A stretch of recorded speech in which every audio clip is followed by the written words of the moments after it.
The limitation, कई लोग इसे ड्रॉबैक भी कह सकते हैं, the limitation of Bohr's model are as follows. The limitation of Bohr's model are as follows. आइए बोर मॉडल की थोड़ी सी बुराई करें, इतना लिखो तो। दूसरा लिमिटेशन लिखेंगे बच्चों, Bohr's theory was unable to explain the splitting of spectral lines in the presence of magnetic field, जिसे जीमैन इफेक्ट कहते हैं, और एन इलेक्ट्रिक फील्ड, जिसे स्टार्क इफेक्ट कहते हैं। अब मेरी बात सुनते भी जाओ। जैसे कि अपन ने पॉइंट नंबर 1 में भी लिखा है, हालांकि हमें वो पॉइंट नंबर 1 देसी भाषा में मैं समझा दे रहा हूँ, इंग्लिश अजीब लगेगी आपको, पर समझोगे तो आपको।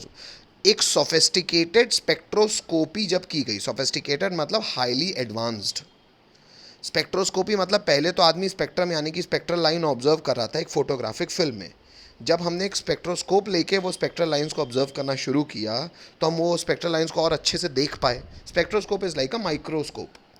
हमने जब देखा तो वो जो स्पेक्ट्रल लाइंस थी जो हाइड्रोजन की हमने ऑब्जर्व की थी बोर के द्वारा, तो कई बार वो एक लाइन से मिलके बनी थी, कई बार वो 3 लाइन से मिलके बनी थी, कई बार वो 5 लाइन से मिलके बनी थी, कई बार वो 7 लाइन से मिलके बनी थी। बोर से पूछा गया, यार हम जब इसको एक और सूक्ष्म चश्मे से देख रहे हैं तो हमको तो एक लाइन 5 लाइनों से बनी दिख रही है, कई बार वो एक लाइन एक लाइन से बनी है, ऐसा क्यों है? बोर इस चीज़ का जवाब नहीं दे पाया। वो जो स्पेक्ट्रल लाइंस थी उनमें फिर लोगों ने और काम करना चालू किया। उन स्पेक्ट्रल लाइंस को मतलब जो इलेक्ट्रॉन ट्रांजिशन करके इलेक्ट्रोमैग्नेटिक रेडिएशन फेंक रहा था, उन रेडिएशंस को जब इलेक्ट्रिक और मैग्नेटिक फील्ड में सब्जेक्ट किया गया तो भी उनके कुछ बिहेवियर और पैटर्न ऑब्जर्व किए गए जिनके बारे में पूछा गया। ये पैटर्न ऑब्जर्व करने वाला व्यक्ति थे जो स्पेक्ट्रल लाइंस पे जब मैग्नेटिक फील्ड अप्लाई की गई तो जो उसके पैटर्न ऑब्जर्व किए गए उसे जी मैन इफेक्ट कहा गया।